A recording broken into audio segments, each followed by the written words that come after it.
What's up, scholars? Welcome back to another video. Today, we're finishing Wano. I have finished Wano. I completed it today. I filmed my last read with me earlier this morning, and I'm here for this review. My mind is still reeling with the end of Wano, everything that happened at the end of Wano. Oh my goodness, this conclusion was so hype, was so dramatic, it was so awesome. It had so much payoff, not just for a lot of foreshadowing that has been going on, but it had great payoff with a lot of different characters, from Hiyori and Denjiro to Momo and King, and oh, it's so good. It's so good. So stinking good. I've had such a great time with this arc. Oh my gosh. It's been amazing. It's absolutely amazing. If you haven't seen my read with me, please go watch it. I was very excited. I was very, very excited in that read with me. Because Luffy is Joy Boy. We got the return of Joy Boy.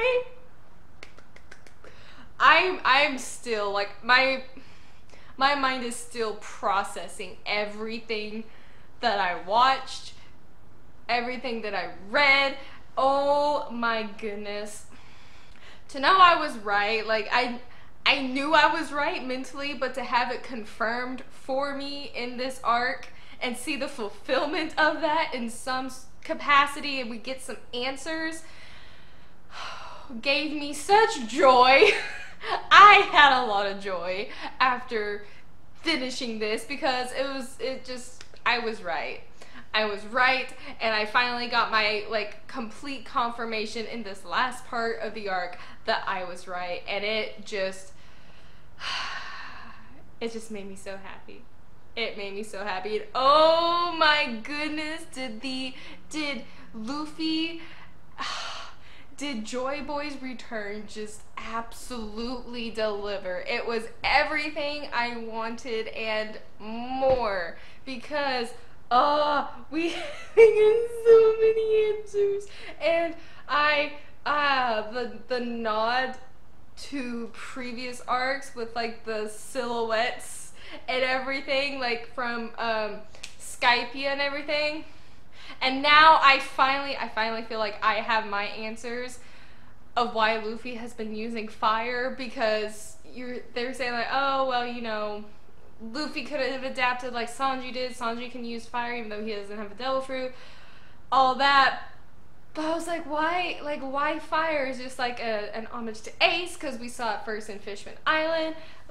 But it makes a lot more sense that Luffy hates this fruit that is modeled after a mythical Zoan human type, Nika the Sun God, a warrior of liberation. I'm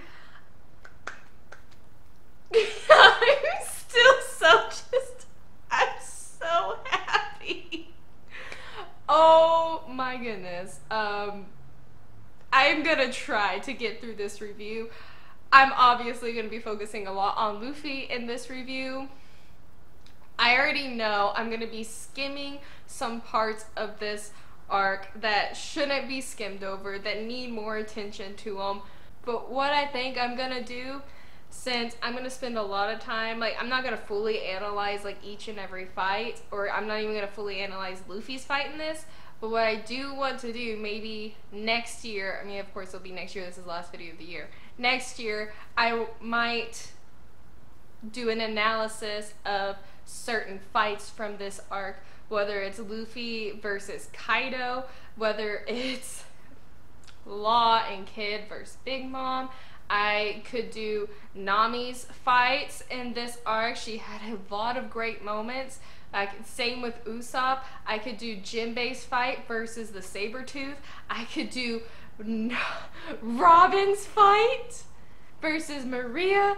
I can, or of course the two other big fights. I could do Zoro versus King or Sanji versus Queen. I mean, the fights were fantastic. Even Chopper's fight when he was holding off Queen, and with the whole cure that he was having, because his main role as a doctor is to protect others and keep others healthy, and he was I mean, there was even Yamato versus Kaido. There was, oh my gosh, there's just too much in this last like 40 something chapters that I read. So I think in the new year, I'm gonna maybe set aside some time to analyze a couple of those fights on their own and to go through those fights separately so that I can kind of talk about them here, but I don't feel bad not digging into them. So I think I'm gonna do that. Because there's just so many moments, like fights aside, even just moments in this arc, in this last part of the arc, there was so many of them that were just amazing, and they hit, and oh my gosh, I cried. After Wano was freed, and we get to see the aftermath of that, and Momo's speech to everyone, I cried. It was so fulfilling to see. And we have so, like, the ripples that this is already causing. Oh my goodness. I can just see that Wano is going to have effects that is going to continue shaking the foundation of this world, because the government knows that Nika is back. Nika has made his return. We now know the location of another ancient weapon, Pluton. There's so much that happened. My brain hurts. Okay, we're just gonna go ahead and get into it, because my brain is melting trying to just think of all of this. And all I can say is that the drums of liberation are amazing. And all I can think about when I hear Drums of Liberation is the song Do You Hear the People Sing from Les Mis. That aside, we're going to go ahead and get into this review, because there's so much to talk about. So I'm not necessarily going to go in a particular order here. I'm just going to go like impacts down the line throughout the arc that really grabbed my attention. The first one being Tama's role in this. Okay, first of all, my hope from the last review that she would emerge without a single scratch on her did not come true because of Ulti. But Big Mom, because Big Mom remembered Tama and is friends with Tama as soon as she realizes that they're chasing Tama, that they've destroyed Tama's hometown, and that Tama got hurt. Big Mom made it personal and she attacked, which kind of helped us out.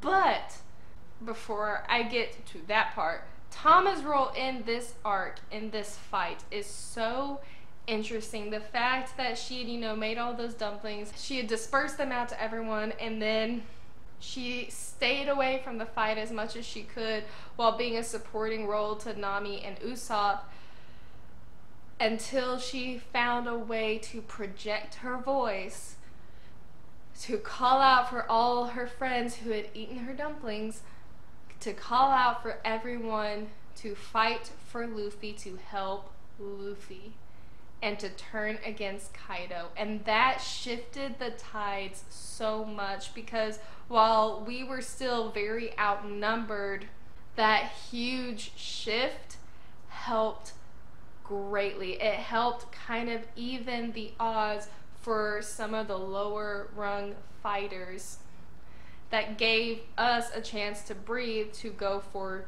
the uppers, the lead performers and all of them. It gave us a chance to kind of breathe, collect ourselves, and go for the big guns. And that was so sorely needed. I was so impressed with Tama's role in this. And then of course her cheering for Luffy, her begging for Luffy to win, and then getting to witness him win against Kaido, and when Kaido falls and she thinks about how she's lived her life so far, and just her being able to physically see her country, her home being freed, just so amazing, so impactful. I love Tama's role in this.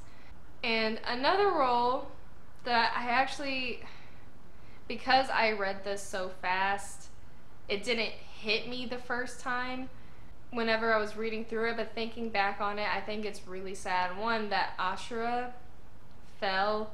I recognized that he had fallen. I didn't realize he was dead until they confirmed it here at the end of this arc. But also Izo.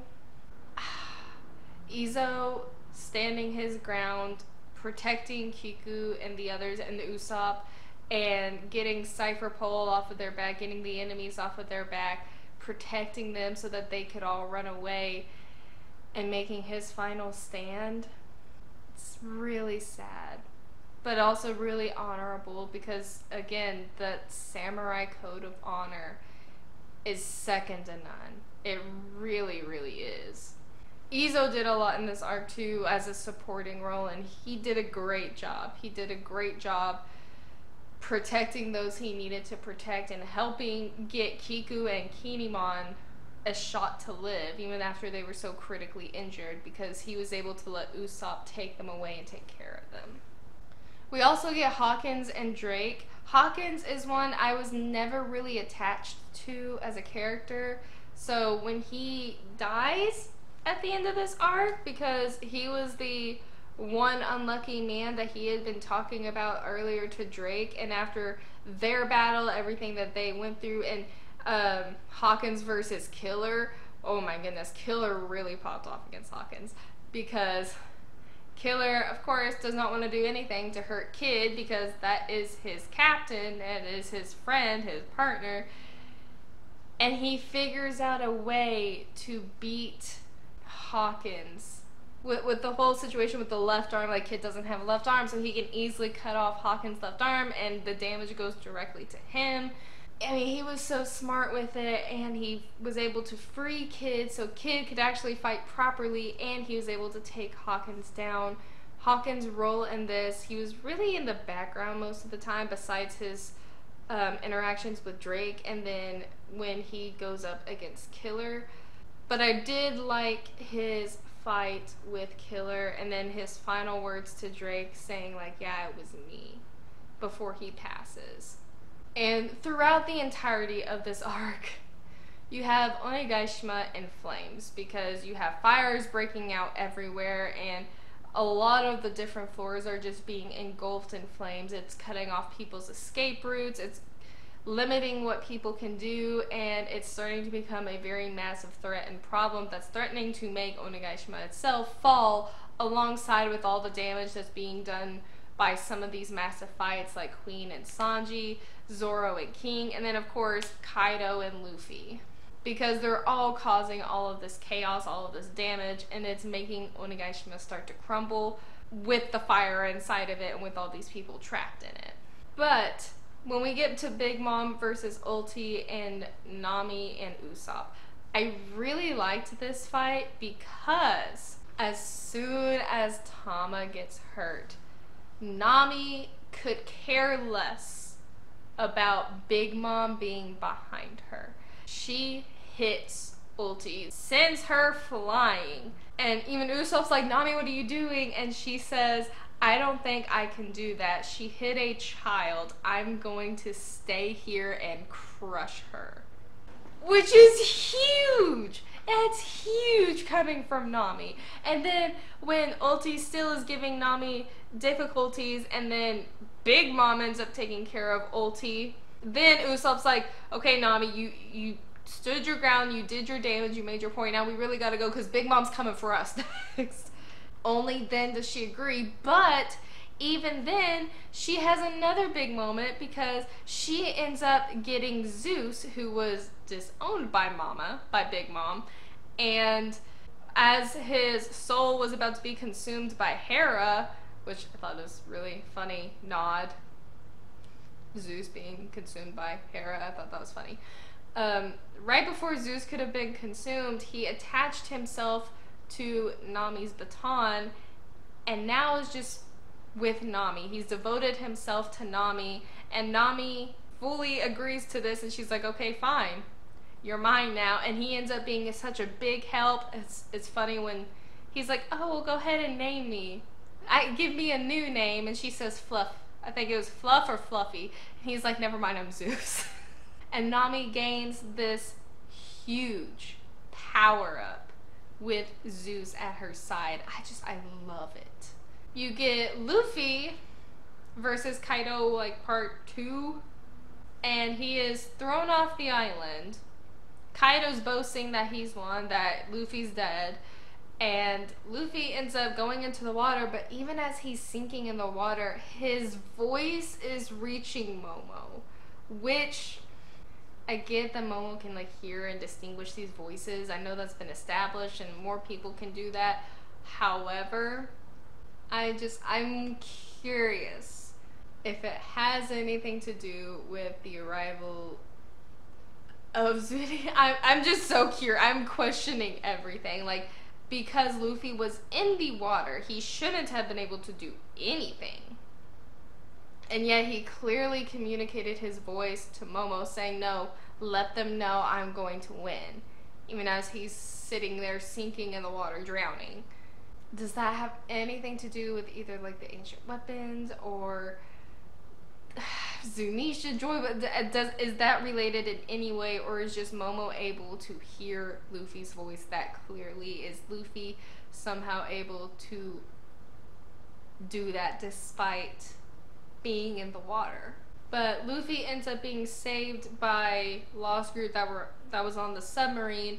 And Momo ends up getting kicked off the island too by Kaido, and he ends up on the submarine with Luffy. They end up together. Kaido ends up, because, oh, I was so scared for a minute because Kaido hit Kinemon. Because of all of these samurai, I am most attached to Kinemon and Denjiro. I am most attached to those two. I was so scared. I was so scared for Kinemon, but he was alive. I was so happy that he didn't die. But yes, Kinemon held Kaido off just long enough to let Momo escape and get out of there, but Momo ended up off the island anyways. And then, who else to face Kaido to hold him off than Yamato? Before I talk about Yamato and Kaido's fight, I will say Chopper going up against Queen and fending off Queen as best he can in his monster form with this new mixture for the Rumble Ball that Caesar gave him that had really bad after effects, but he needed to be able to focus on Zoro because Zoro at this point is all bandaged up and being carried around by Sanji because he was hurt so bad. I thought he did pretty well to hold his own against Queen for as long as he did, and then when Sanji came in as like a, okay, tag me in, I thought that was such a great thing. And when Chopper realizes that Sanji's there, and they're still operating under the idea that Kaido has said that Luffy has fallen, but they're not giving up, and then Sanji says, you held out strong, well done, Chopper. And he says, don't cry. After all this time we've been together, how many miracles have you seen? Which is so true. They've seen countless miracles. Going all the way back to Alabasta when it was Chopper's first introduction to Luffy and the crew. They've seen countless miracles.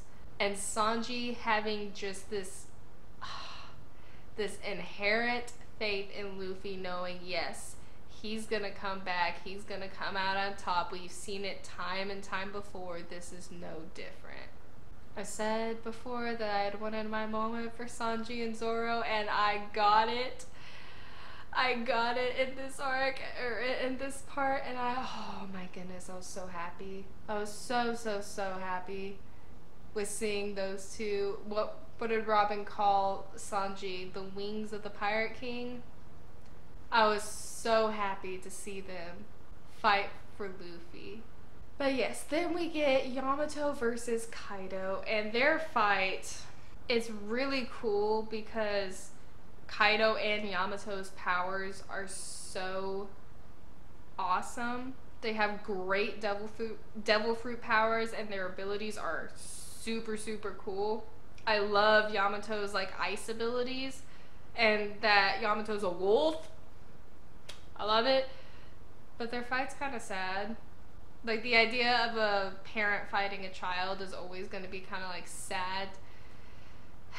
But knowing everything that Kaido did to Yamato, like, we get Yamato's backstory where he locked Yamato in like this dungeon with all these other samurai, and Yamato didn't know what to do, but the samurai ended up breaking off the chains and gave Yamato the food and was teaching Yamato the ways of the samurai. And that's when Oden's journal gets brought up, and they all read Oden's journal and decide to leave everything to Yamato and break out of prison.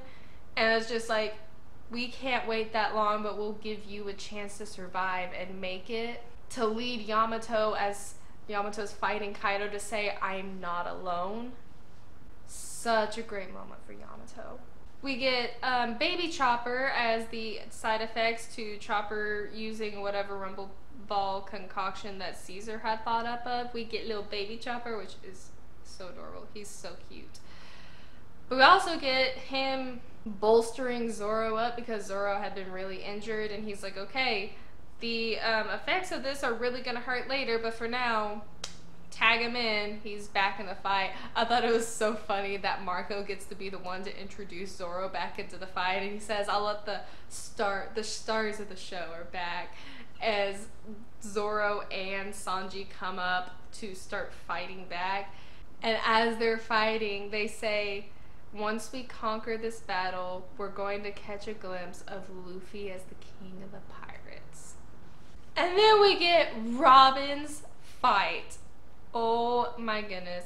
I think this was one of my favorite fights just because of Robin's, one, her creativity and versatility with her devil fruit, and then just her pure resolve in this fight. First of all, the fact that Maria was using like these mirrors and like illusions to bring up Saul and her mother and the researcher that, the professor that had all been on Ohara, and trying to use that to trick her and not get her to fight, and Brooke trying to tell Robin like, no, it's fake, like, don't believe it.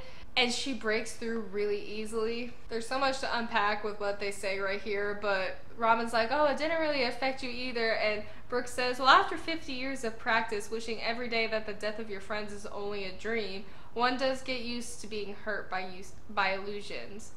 And then Robin says, I suppose we have a lot in common. You can't just casually say something like that. That's painful. Oh.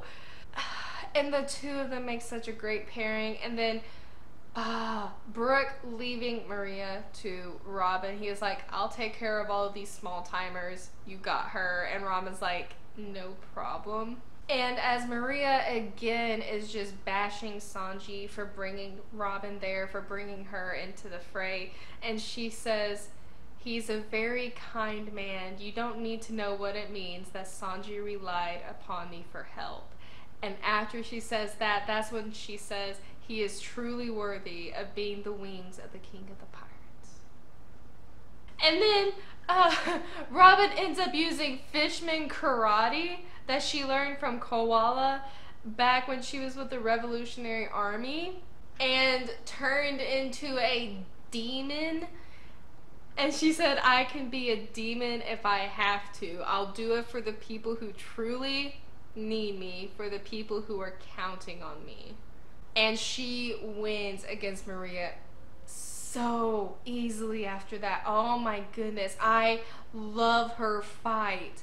I love how she's able to just put herself out there for the sake of her friends. I love Robin so much. And of course, Brooke does the best ever providing support and getting rid of everyone else, all the extras in the situation, so that afterwards, and Robin collapses, he's able to grab her and they're able to run away from the fire. But we also get the origins of Luffy's devil fruit from this saber-tooth guy who I think used to be a Navy man or something. This saber-tooth guy says that that fruit was protected from a Navy ship, or protected on a Navy ship, and was stolen by red-haired Shanks many years ago. And he was punished for that. And then that's when this guy just casually drops this story about this tale that he heard while he was in jail about the sun god Nika, who was a legendary warrior that those imprisoned believed that would one day free them. And of course he thinks Jinbei knows the answer because Jinbei led the Sun Pirates. It was completely different. Or was it? It was different, so Jinbei didn't have any answers for him. Whenever this story about Nika was told, the one who told that story originally disappeared pretty much instantly after they talked about it, for a reason, because of course the government wouldn't want information about Nika going around. But more about Nika, I want to know so much about Nika because Nika was Joy Boy.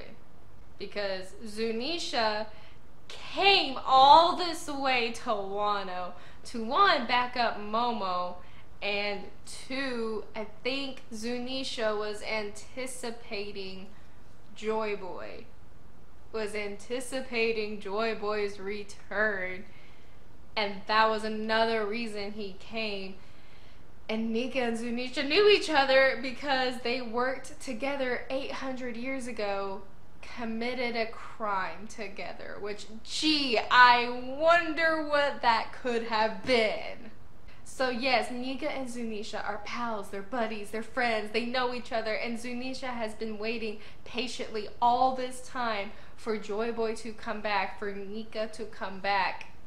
And he's back in the form of Luffy, because Luffy ate the stinking devil fruit as a child. Oh my gosh. That's so funny to me, because Shanks stole this legendary devil fruit that the government even renamed to keep people away from the truth of what it is or who it really is, renamed and disguised as a completely different type of devil fruit so that they could avoid Nika's return.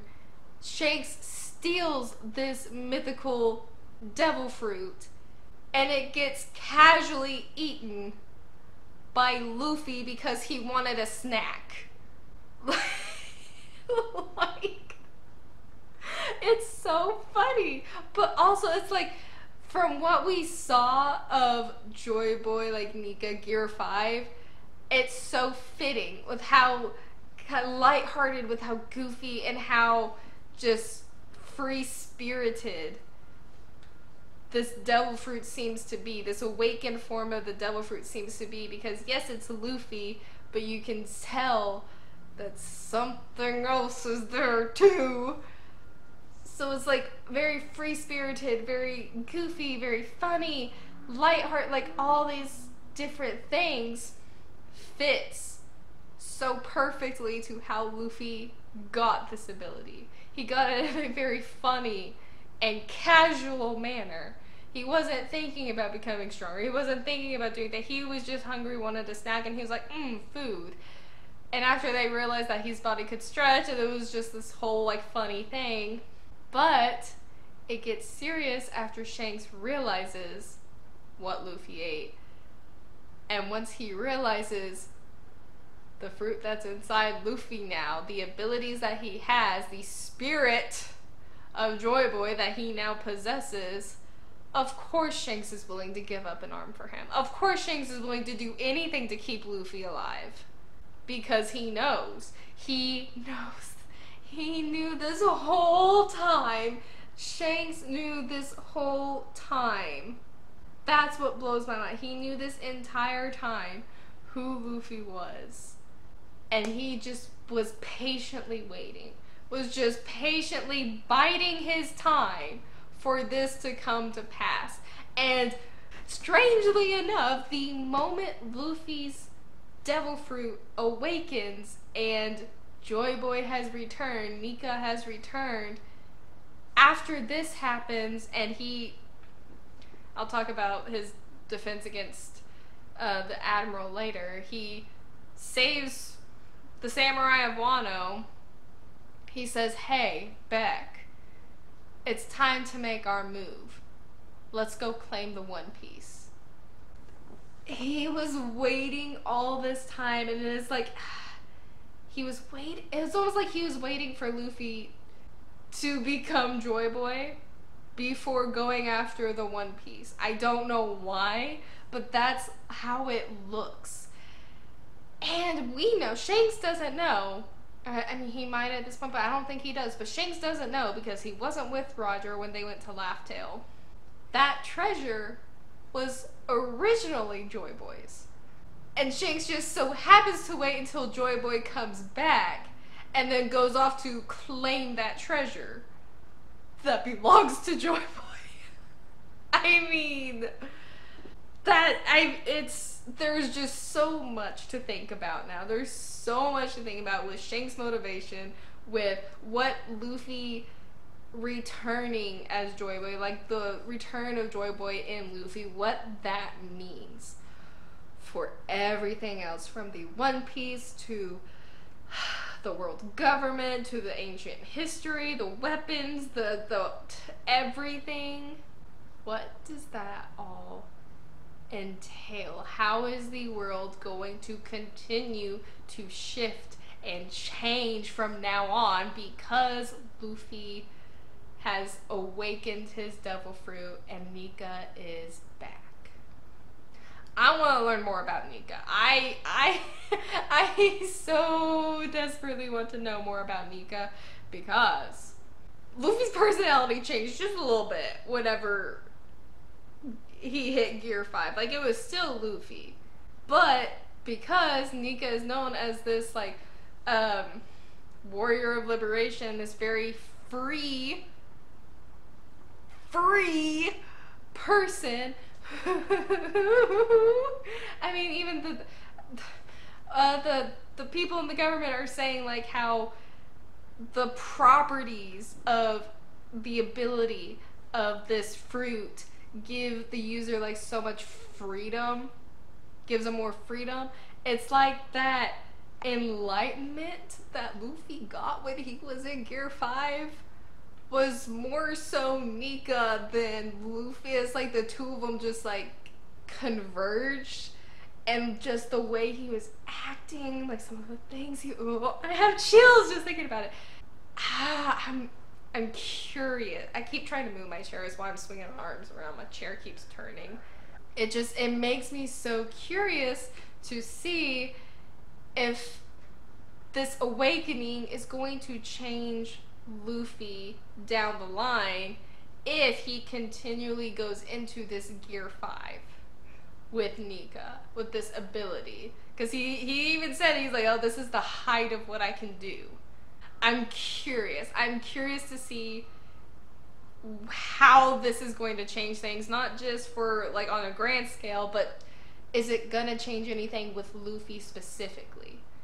Does it have that type of control, or does the fruit just give him the properties, the characteristics of Nika? But it just, I don't know. There was a little change in Luffy whenever he awakened his devil fruit and Nika came to play. I don't know. Because even the government, when like the five elders, when they were talking about this, discussing it, why they didn't want this to happen, it says it is though the devil fruit is trying to escape our grasp, and it very well might be. Zoan fruits contain a will of their own, and this particular fruit has the name of a god, possessing a body with the properties of rubber and fighting in whatever way he fancies. bringing smiles to the faces of the people, the warrior of liberation known as Nika the sun god. He has one of the greatest power, like there's no other devil fruit like that, but the fact that they're saying zone fruits have a will of their own, almost like a mind of their own, but a will of their own, will of D. I don't know if that's the same, but there's that connection. It's a little strand I'm just trying to grasp at. With them saying that, you know, this devil fruit has stayed out of their grasp like it's been intending to, and that it has a will of its own, and because this was fashioned after Nika, what is Nika's will? We know who Nika is said to be, this warrior of liberation who brings smiles to everybody and fights in whatever way he fancies. While that is inherently kind of similar to Luffy, there's also got to be a difference between there's also differences between that, and what are those differences gonna do? How are they gonna show up? What is this will of this Zoan fruit going to do to Luffy now that it's awakened? I'm curious. I'm so curious. Like, I got one answer that Luffy is Joy Boy, but then they just dropped this whole Nika thing on top of it. And now I have so many more questions than I did before, because now Nika exists and I gotta figure out who Nika was and how he's connected to everything. I mean, I kind of know, but I need more details. So now I'm back to theorizing. I'm back to where I was before. Nothing's really changed other than the fact I got one thing right.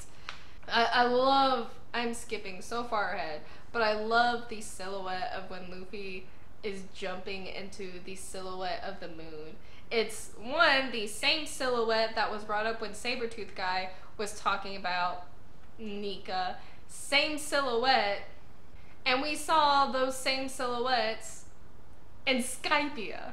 It's all very fascinating to me, because are we gonna go back to Skypiea? Are we still getting answers from Skypiea? Is it holding more importance than we originally knew it was? Because I would be okay with that, because I loved Skypiea.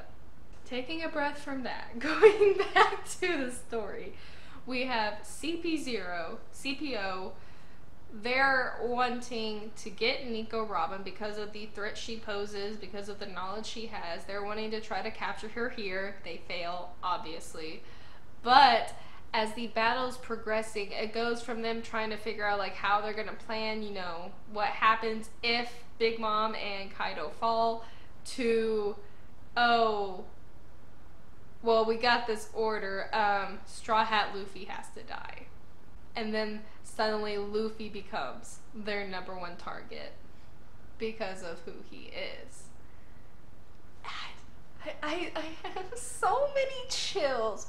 I just have chills thinking about this entire part of the arc. It just... I love how Jinbei fights with the Sabretooth guy, how he ends up beating him. He had a great fight, great battle with him. You have Frankie doing well in his fight against the Triceratops guy, and that's when we're really figuring out what dinosaurs can do. It's very funky, very odd. It's so funny. You get Momo asking Shinobu to age him up to a place where he can properly fight in this battle and help Luffy. And so she ages him up to 28 so that he can turn into a full-scale dragon to take Luffy up to Kaido again, so that they can leave the sub and go back up to Onigashima. And Momo and Luffy actually end up, well, they're crashing through the entirety of Onigashima and wrecking it even more because Momo's scared of heights, which is so funny.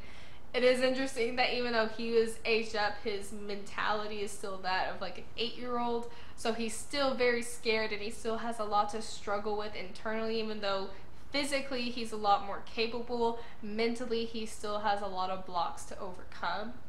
Momo ends up crashing throughout the castle, but everybody's able to see that Luffy and him have returned. Luffy's alive.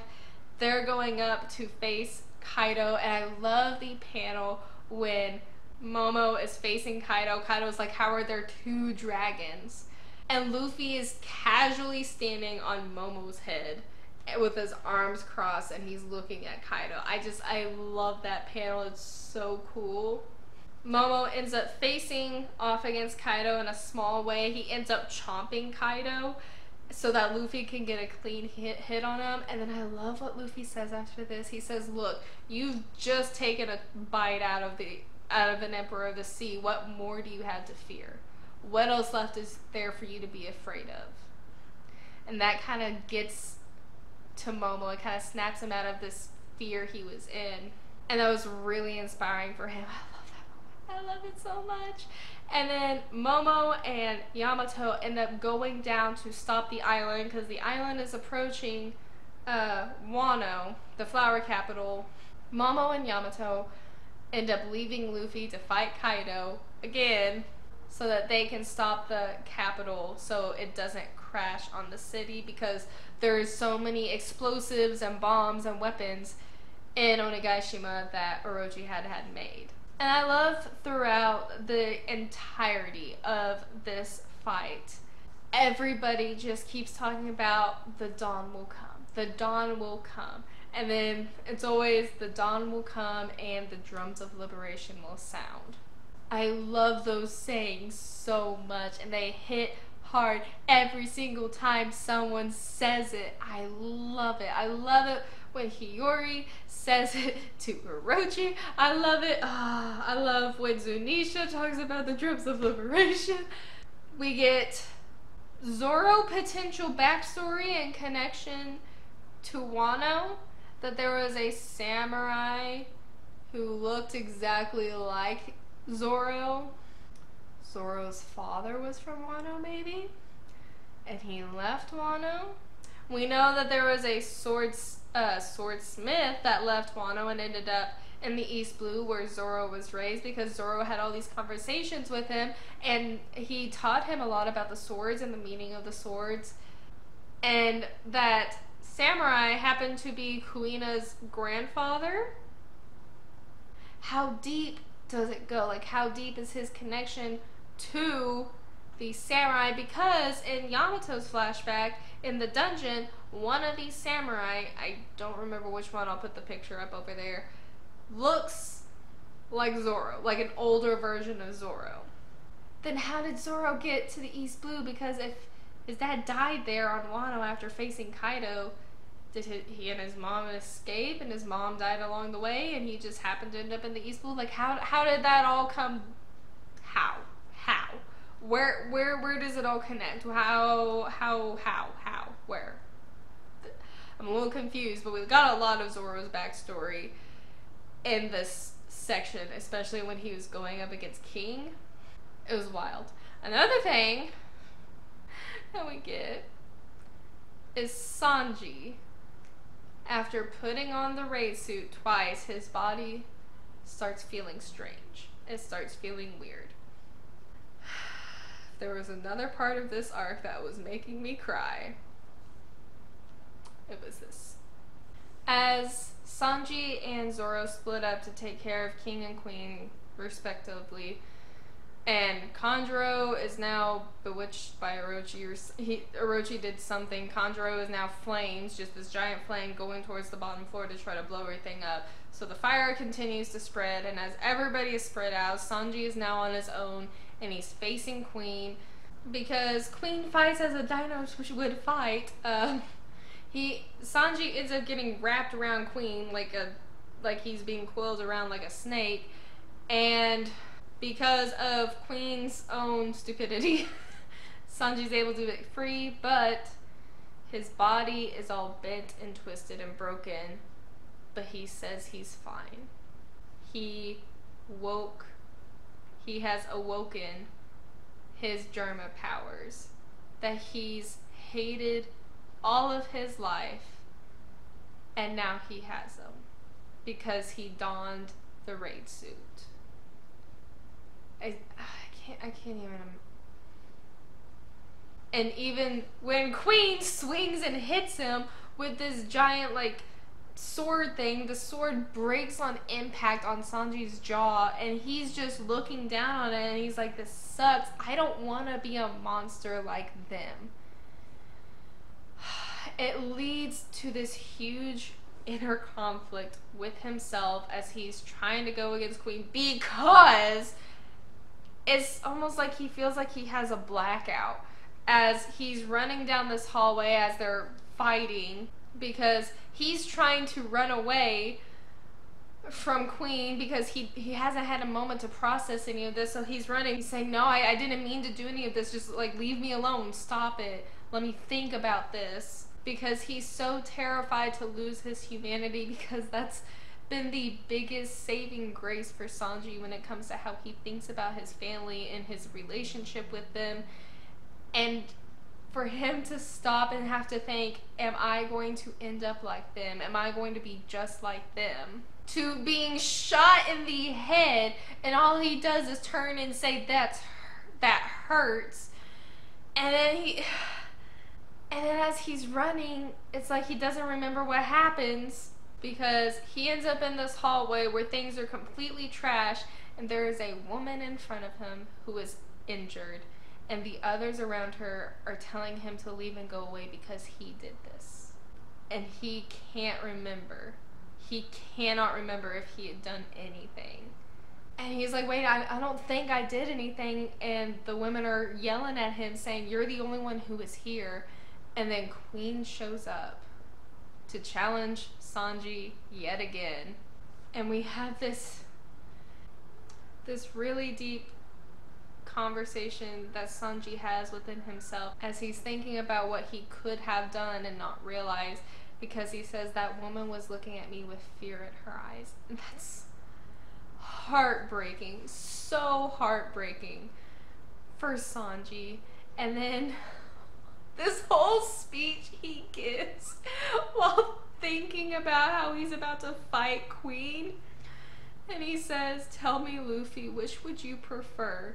The regular flesh and blood me who turns into a helpless wreck whenever I face a woman, or a cruel, cold, emotionless warrior of science who can crush even monsters like him as long as you give the order? Which is going to be more useful to the king of the pirates? But he makes up his mind on his own and destroys the raid suit. Sanji destroys the raid suit because he doesn't want to risk becoming more like his family was. He doesn't want to risk losing himself more than he thinks he's losing it already. And he says, but I can say no more. I'm not going to be a Germa soldier. And then I can't with him. I can't with Sanji and this self-sacrificial nature that I thought was going to be a little bit better after Whole Cake. Nope, it's back. It's as worse as ever. I mean, I get it. I understand why he did this part, but Sanji, no. Calls Zoro on the little transponder. Calls Zoro. And it says, we're gonna beat them soon. We're gonna win this battle soon. And then he says, but after the finisher, if I'm not in my right mind, I want you to kill me. Zoro doesn't get it. I mean, I think he recognizes that something's going on, but he's in the middle of the battle, so he's not fully processing like why Sanji's asking him this, because he's in the middle of a fight with King. That's where his attention is mainly focused. But he's just like, okay, yeah, I'll do it. And Sanji just says thanks before he lets out this massive attack on Queen. And then him and Queen's fight is so good. Queen using all of Germa's specialty attacks on Sanji to kind of like trigger something with Sanji, and Sanji being able to fight back against that is so gratifying on so many different levels, because it's like he's fighting against his family and winning against them in a sense, because it's their moves, it's their specialties, and he's recognizing which ones that Queen is moving, and then Queen even tries to use his own stealth black. He tries to use that against Sanji, and Sanji's able to beat himself in a sense. Sanji's able to defeat the Germa version of himself through Queen imitating his moves. And as Sanji is finishing off Queen, and he realizes that Queen is the one who hurt that woman, that it wasn't him. It was something Queen had done. And it gives Sanji this great sense of relief, like, it wasn't me. And he ends up saving this adorable little lady who has a little mouse friend, Chuji. Saves her because Queen Invisible is trying to attack her, and Sanji just unleashes a huge amount of attacks on Queen and defeats him and saves this woman from being hurt even more, which shows and proves to him that he hasn't lost his humanity, that he hasn't lost himself like he was terrified of. And he returns the little mouse to her, smiling because he's thinking of when he fed the mice off back when he was a child. He starts to ask her if she's alright before he passes out, but he won. And then we get a fight with King and Zoro, which, first of all, King is way prettier than he should have been. I'm just gonna say that. But he's a very pretty man. And he's a Lunarian, this extinct race of people who were, I guess, hunted down. And that is why he usually keeps his face covered, because he doesn't want people to recognize him. We get King's backstory with Kaido, how Kaido freed him, and King became his right-hand man from there. We get Zoro, again, after the history with Zoro and knowing who had Enma, because it was talking about like Ryuma and everything, like connecting Zoro's swords to Wano and how he got possession of Enma, what Enma's true thing was, that Enma actually chose Zoro, and because of the haki that he can embellish Enma with, like Enma becomes this extremely powerful sword, and he's able to kind of temper Enma and use Enma, but he can only use it for so long because he's like, oh, if I do this too much, it's gonna kill me. So he has to move fast. Oh my goodness. Zoro's fight was so cool. The fact that he was using all of these different moves to try to figure out how to hurt King, how to get King's, get King's pattern so that he could find a way to attack, and he figures it out. His battle sense is extraordinary. He figures out when attacks can hurt King, when it's not a good idea to attack, when to defend, and he's doing such a great job. And I love, as he's fighting, he defends his swords over himself, and even King at one point is trying to take Zoro's swords, and Zoro's like, you are not taking them from me, because these swords mean everything to him. Every time he grabs one of them, like after they get scattered, he grabs one and is thinking of how he got this cursed sword back in Logtown, and then he remembers the other one that he got after Kuina's passing, and then he was remembering Enma, and then Enma chooses him. It's so cool to go through that and see his connection to these swords and how they're willing to fight for him in a sense. And then as they're fighting, I love that King ends up going on the defensive, and Zoro recognizes that. And then he says, why bother to block my attacks? I thought they did nothing to you, unless you're scared of what I can do. That's such a cool line from Zoro.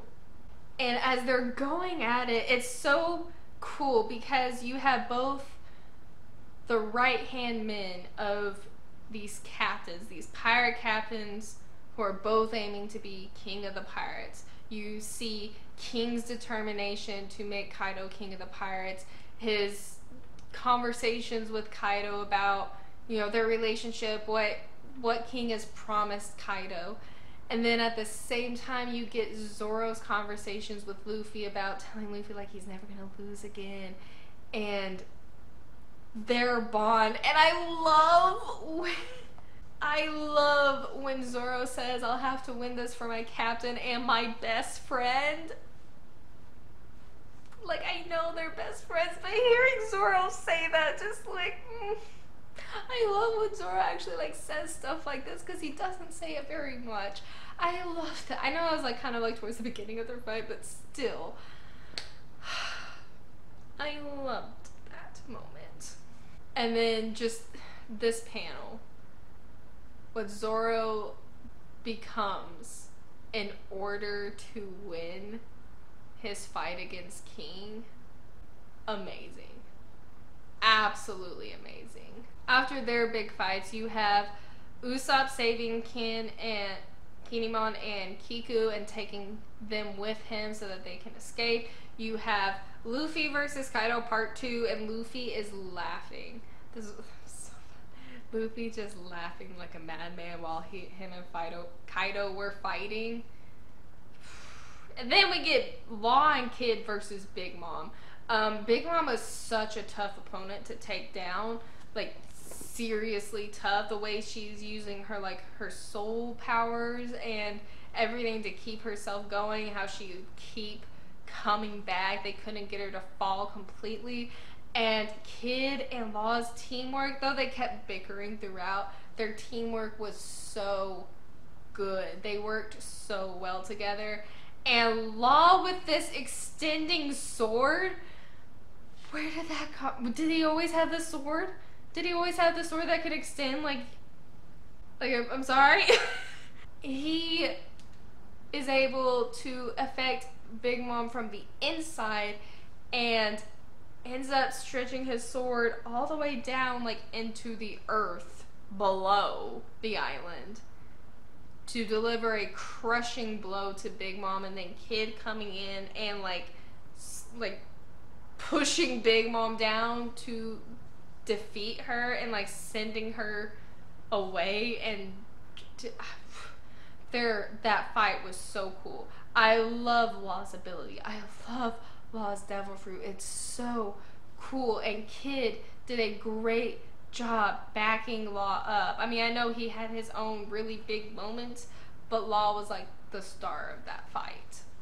Then we get Kaido drunk and he decides to fight Luffy drunk, and as they're fighting, Luffy is going back and forth with him until CP0 interferes and delivers a very crushing blow that makes Luffy's voice go out to everyone, and Momo can't hear his voice anymore. They can't feel Luffy's presence any longer.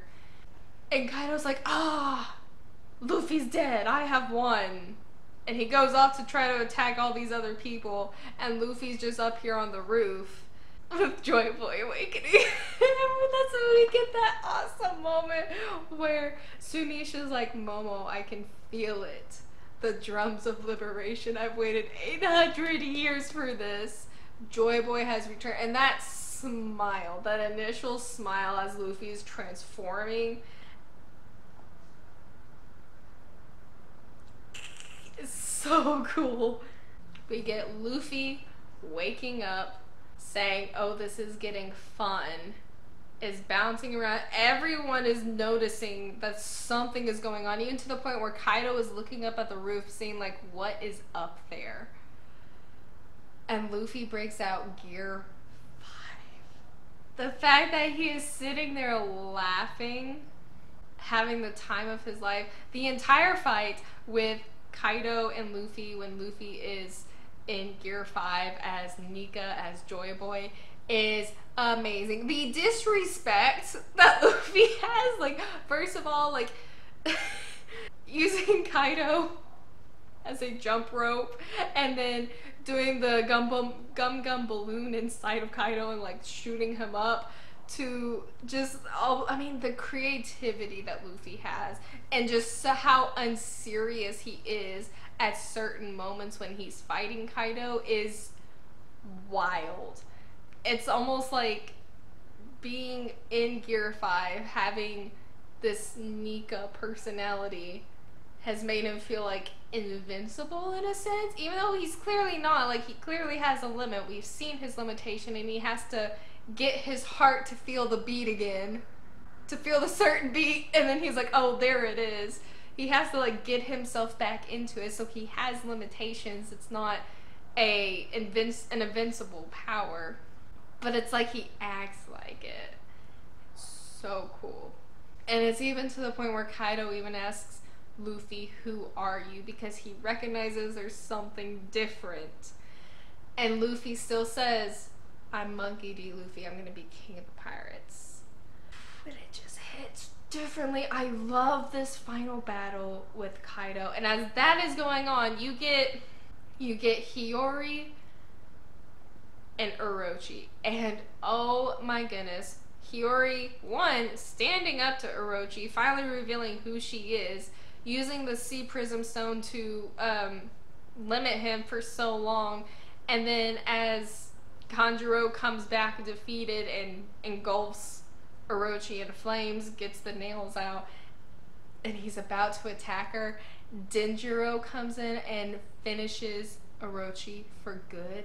And oh my gosh, that moment is so satisfying. I talked about it in the read with me, but to have Orochi meet his final breath at their hands, the two who had to be with him for 20 years, the two that didn't get to just skip through time and had to suffer through the 20 years at Orochi's side without him realizing who either of them are, and they suffered through that. For those two to be the ones to finish him off, so rewarding.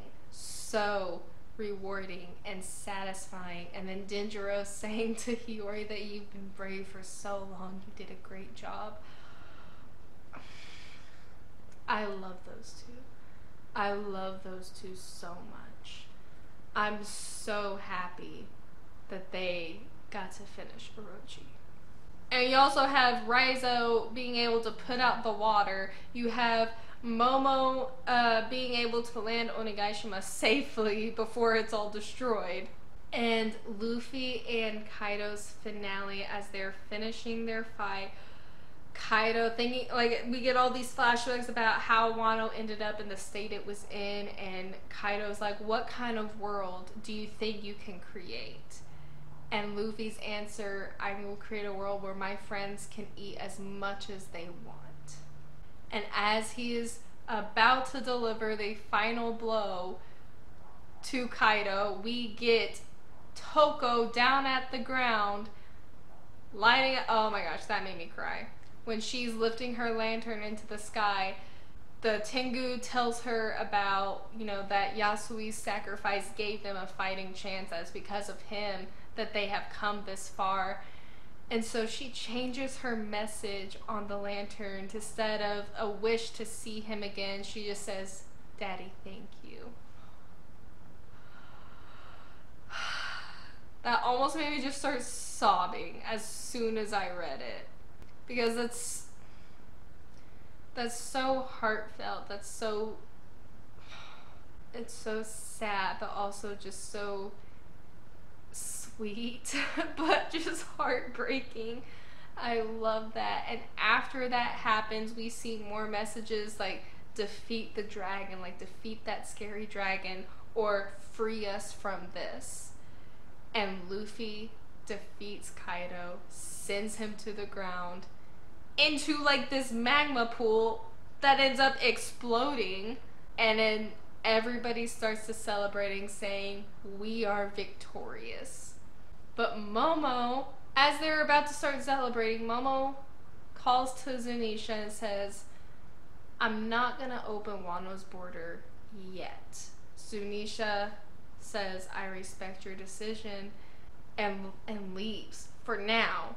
But I think that is a decent decision on Momo's part, because the Navy cannot invade like they were originally planning to.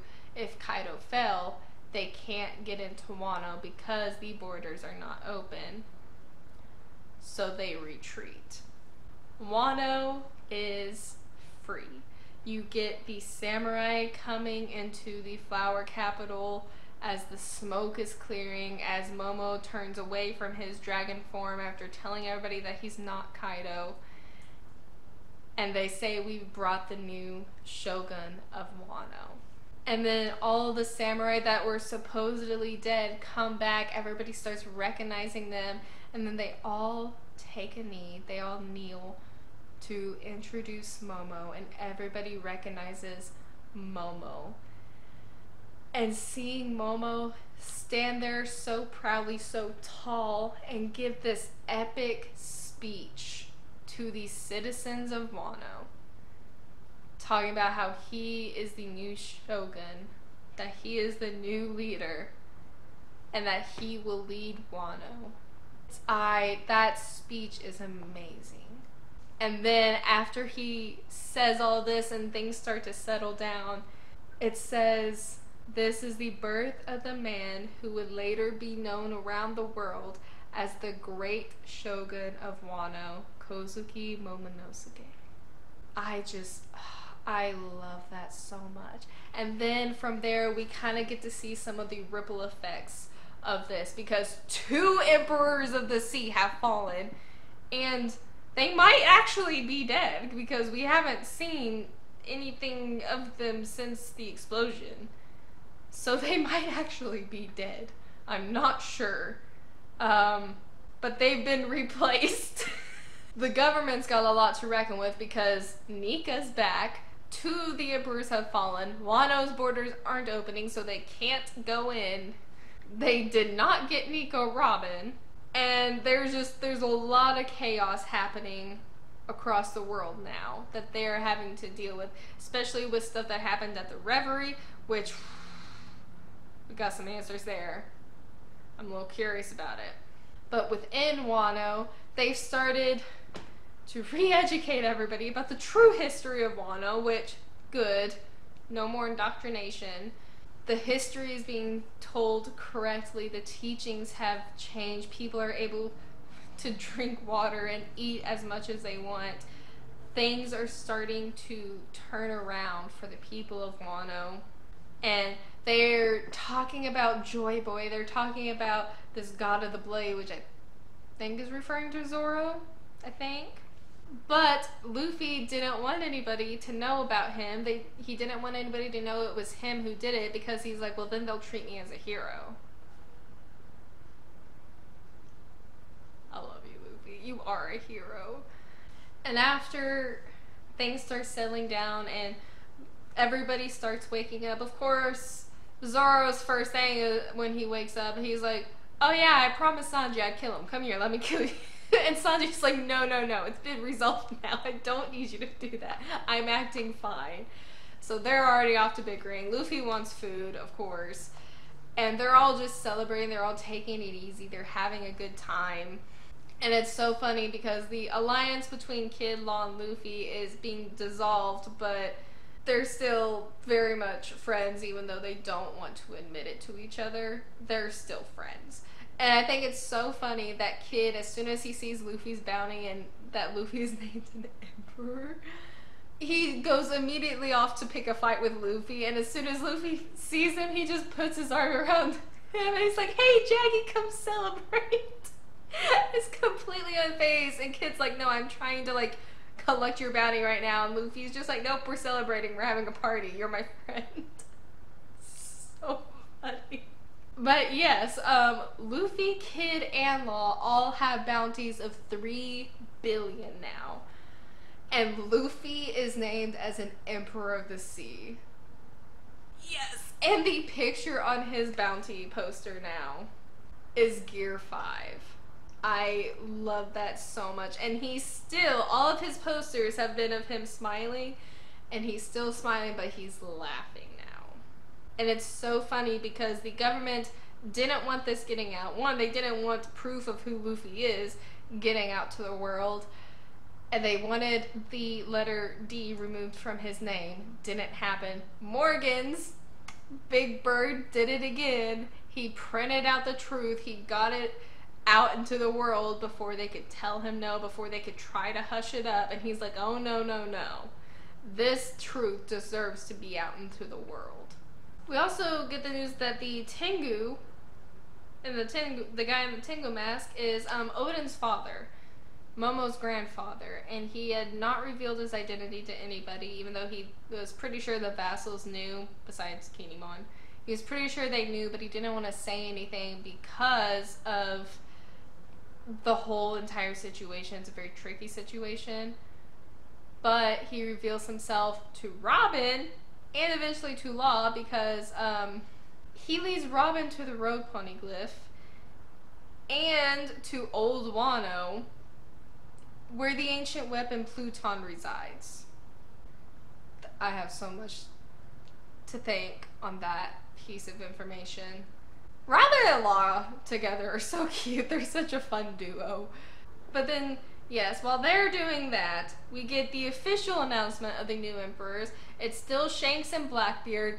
Luffy has taken position number 3, and Buggy is now an emperor because of the Cross Guild with Mihawk and Crocodile. I love it so much. We also get Admiral Ryokugyo coming to Wano because he wants beef with Luffy. All the samurai come out to confront him and stop him, and Momo eventually comes out to keep him away because they're like, no, we have to be able to settle this ourselves. How can we make our saviors come and help us again? Like, we have to prove that we can handle things on our own. And Momo ends up letting out this huge attack on Ryokugyu, the admiral. He wasn't expecting it. You know, before anything else can happen, Shanks, who just happens to be on the shores of Wano but doesn't want to see Luffy quite yet. I wonder why. It's not just about Barty's attack on Shanks' turf. It's not just that. There's another reason why Shanks doesn't want to see Luffy. I just know it. But he basically shuts it all down because he uses his haki to like reach out and target the admiral. It's just like, are you that afraid of the new generation that you'd attack them right after this when they're weakened and weary? Have you no shame? And he shuts it down. He's just like, no, you're not doing that. Go home. And he does, which, respect to that, knowing your limits and who you cannot fight against. And I thought it was so sweet that as this fight was happening, Luffy and Zoro were sitting there observing it from a distance and being like, oh, well, they've handled it now. And they felt that haki, and Luffy was like, what does he say?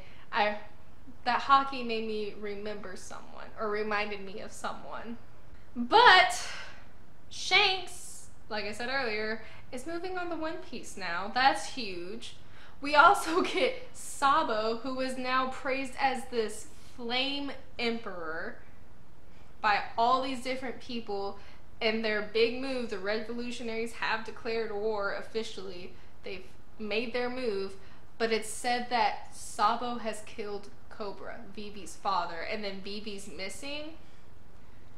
I don't think that's quite right. I don't believe that. I don't think Sabo killed him. I think that's a cover-up. I think that's a ploy. I don't know what happened, but I don't see him doing that. But you have Carrot being made the new king over the dukedom of the Meat, which is awesome. And then we get the goodbye at Wano when Luffy, Law, and Kid are all picking different ways to go, and they're arguing and bickering over that. And Luffy left without saying bye to Momo because he was expecting Momo to come to him. Momo does. He's very angry that Luffy tried to leave without saying goodbye, and then tackling Luffy, crying their goodbye and farewell is so sad. It's so sweet though. I love it. And when Luffy gives Momo the flag and says, hang this, oh, what does he say? He says, they'll know that if anyone messes with my crew, they're picking a fight with us. And Momo crying says, you call me one of you. I love it. Yamato ends up staying on Wano to help out and not going with Luffy, which is fine, but Luffy can always come back for Yamato. And that farewell is so sweet, so bittersweet because of everything that they've been through together.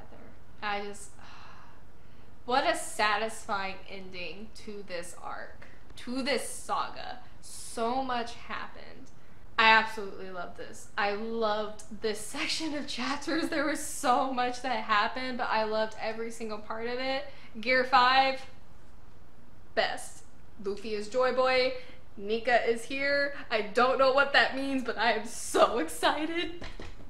I'm so excited. I want to see where this goes. I want to see Nika come back again. I want to see Gear 5 again. Already, I want to see it again. But that is all for this review. I will do more with Wano in the coming year because there's just so much about this arc and I went through it really fast and I want to take some time to kind of dig into it a little bit. So I'm going to be doing that probably in the next month or so. So be looking forward to some of those other videos. It is the end of the year, so Happy New Year to everybody, even though it's a little early. Happy early New Year.